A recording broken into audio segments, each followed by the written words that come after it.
Hello and welcome to Controllers Tech. This video is the part 2 of the series covering how to interface the 7-segment TM1637 display with STM32. In the previous video we saw how to connect the display to the MCU, how to configure the CubeMX, and how to make the display work by writing some basic functions. We will continue the same project created in the previous video, but today we will add more functions to the library. We will also use the STM32 inbuilt RTC, and display the time on this device. Here I am using the same project that we created in the previous video. We already have a function to display numbers on the device, but this function takes the segment data as the parameter. Today we will write another function where we can pass the numbers to the parameters, instead of passing this segment data. Let's define an array which contains the segment data for the equivalent number. I have already explained how this data is created in the previous video. Here I just have the data for the numbers as that is only required for the clock, but you can also add more characters to this array. All you need to do is write a 1 to the segment, which you want to turn on, and you can pretty much have any character you want. Alright, let's write a new function to display the number on the device. The parameters will be the address, where you want to display the number itself, and the colon. This parameter colon will basically decide whether you want to display the colon or not. Let's define a buffer to store 4 bytes of data. Here the number in the parameter can range anywhere between 1 digit to 4 digits. So we need to first determine the number of digits this parameter has. If we divide the number by 1000, and we do get a quotient, that means the number has 4 digits in total. Otherwise, if we get a quotient on dividing it by 100, that means it has 3 digits. The similar checks will be performed to determine the number of digits in the parameter number. Now we will extract the segment data for the equivalent number, and store it in the buffer array. Note that here I am using the modulo operator to extract the digit at the unit place of the num parameter. Basically, if the number is 1234, this operation will extract 4 from it, and then the data stored in the segment map for this number will be stored in the 0th element of the buffer array. Then update the num variable by dividing it by 10. This will eliminate the unit place from the number. So if we divide 1234 by 10, the output will be 123, eliminating 4 from it. This loop repeats as many times as there are a number of digits in the num variable. Now we have the segment data stored in the buffer array, so we will send it to the display. But before that we also need to take care of the colon. If the colon value is set to 1, we will enable the colon by writing a 1 to the most significant bit of the second digit, that is, the value stored in the first element of the buffer array. Finally, call the function writeData to send the data to the given address. Let's define this function in the TM1637 header file, so that we can call it in the main file. Alright, let me comment out the previous code. Now call the function writeNumber. I am setting the address of the first digit, let's write the number 5678, and I want to display the colon also. Alright, let's build and flash the project to the board. You can see the device is displaying the number, but it's not quite what we wanted. The number is in the reverse. Well, this is because, as I explained, here we get the digit at the unit place, so in this case we got the number 8. This number 8 will be stored in the 0th element of the buffer array. When the data is sent to the display, the 0th element is sent first, and hence the number 8 is being displayed on the address C0 hex. To resolve this issue we can start storing the data from the end. For example, we will store the number 8 in the third element, number 7 in the second element, 6 in the first element, and 5 in the 0th element. This length -1 is important, as the array positioning starts from 0. Alright, let's flash this modified project to the board. You can see now we have the number 5678 on the display. Let's say I do not want the colon in the middle, so set this colon value to 0 and flash the code again. You can see the colon has disappeared. We can display any number on the device, be it a single digit, or even a 4-digit number.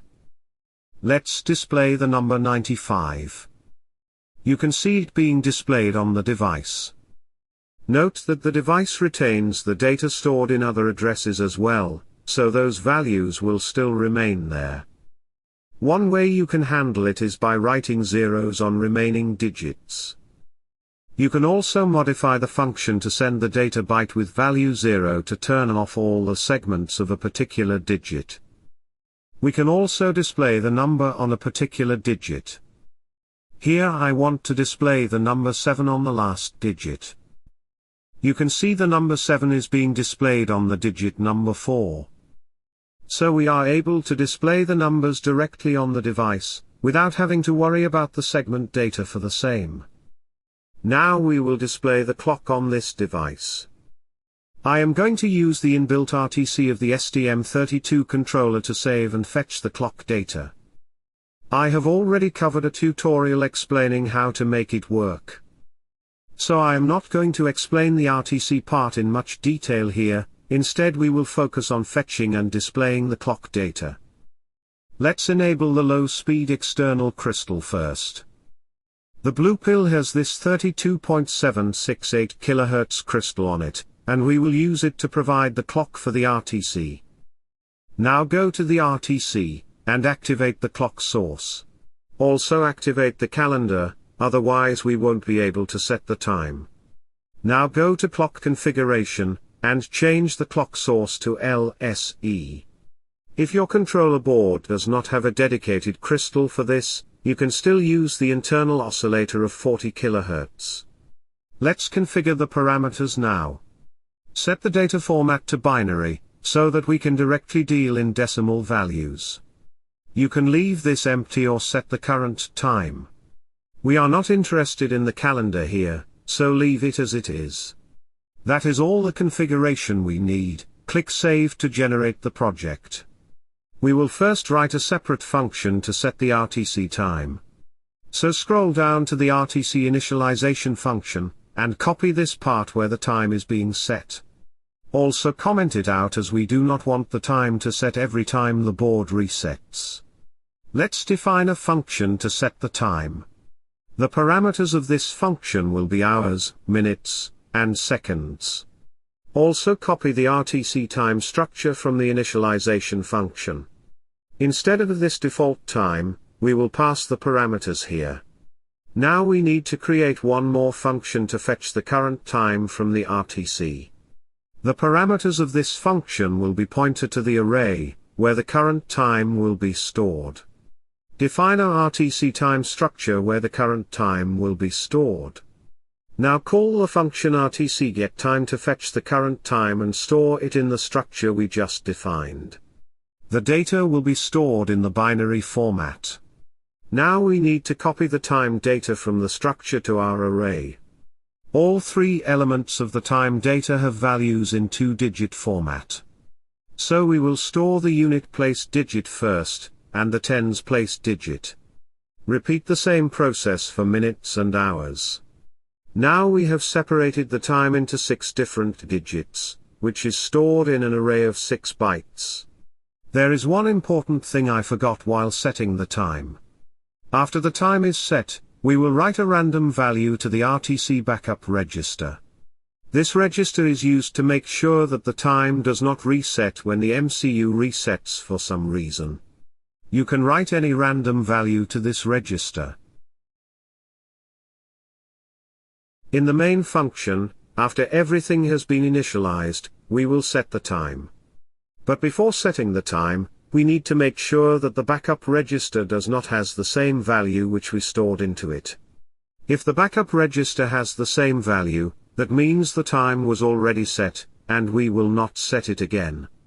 The RTC backup register does not lose its data when the board is reset, therefore it is used as a shield to protect the execution of the same statement again and again. Let's define an array to store the 6 bytes of the current time. Inside the while loop, we will call the function getTime to fetch the current time from the RTC, and store this time in the array we defined. Now we need to send this data to the display, and to do that we will write a new function in the TM1637 source file. The parameters of this function will be the pointer to the array which contain the times data, and the colon variable. Let's define a buffer to store 4 data bytes. Now we need to store the segment data with respect to the number we have in the time array. The segment data will be stored in reverse, storing the seconds in the last 2 digits, and minutes or hours in the first 2. The time array contains the frequently changing data in the beginning of the array. For example, we have seconds first, then minutes, and hours in the end.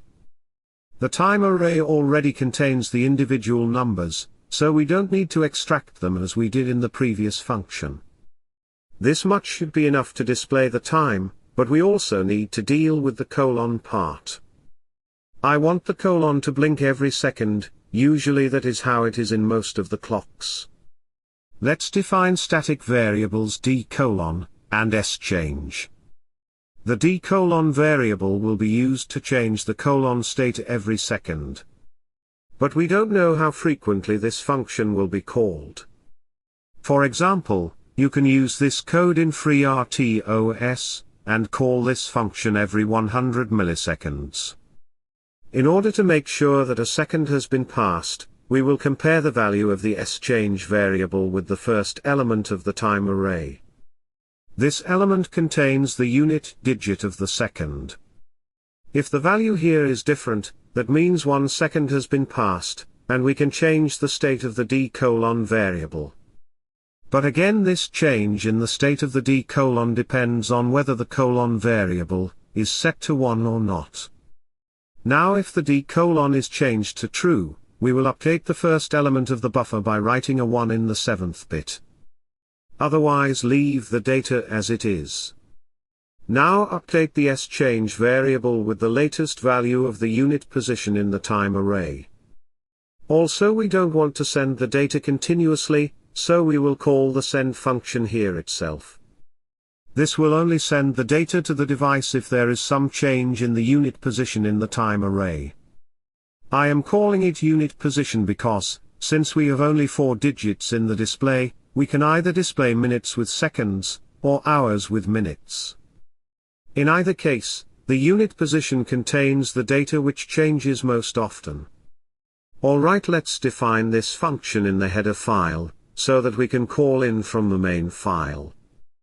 Inside the while loop, after fetching the time, pass the array to the writeTime function. Note that the array current time has 6 bytes data, but the buffer array defined inside the writeTime function can only store 4 bytes. So the first 4 bytes, which contains seconds and minutes, will be stored in the buffer array. There is some error here, and this is because we need to pass the address of the RTC time structure. Let's give a delay of 200 milliseconds in the while loop. Also set the current time in the setTime function. Let's build and flash the code to the board. You can see the minutes and seconds are being displayed on the device. Note the colon in the middle, it is blinking every second, just as we wanted it to. I am fast forwarding the video, so that you can see the change in the minutes. At this point, even if we reset the board, the time will not start from the beginning, it will continue to run. Let me show this in the debugger. You can see even when the board is reset, the time does not reset, it continues where it was stopped. It happened because we have added a layer of protection on the setTime function. Now let's say I want to display the hours and minutes, instead of minutes and seconds. The minutes data starts from the second element of the time array. So here, instead of passing the array from the beginning, we will pass it from the second element. Here I do not want to blink the colon every minute, so comment out this line. If you want to display the colon, change it to 1, or leave it 0 otherwise. I want to display the colon, so I am setting it to 1. Let's build and flash the code again. You can see the current hours and minutes are being displayed on the device. So I hope you understood how to display the clock on the TM1637. Since the device has only 4 digits, we can either display the minutes and seconds, or hours and minutes, the latter seems more logical of course. As I mentioned earlier, you can also modify this segment data, and add more characters to the display. This is it for the video. You can download the code from the link in the description. Leave comments in case of any doubt. Keep watching, and have a nice day ahead.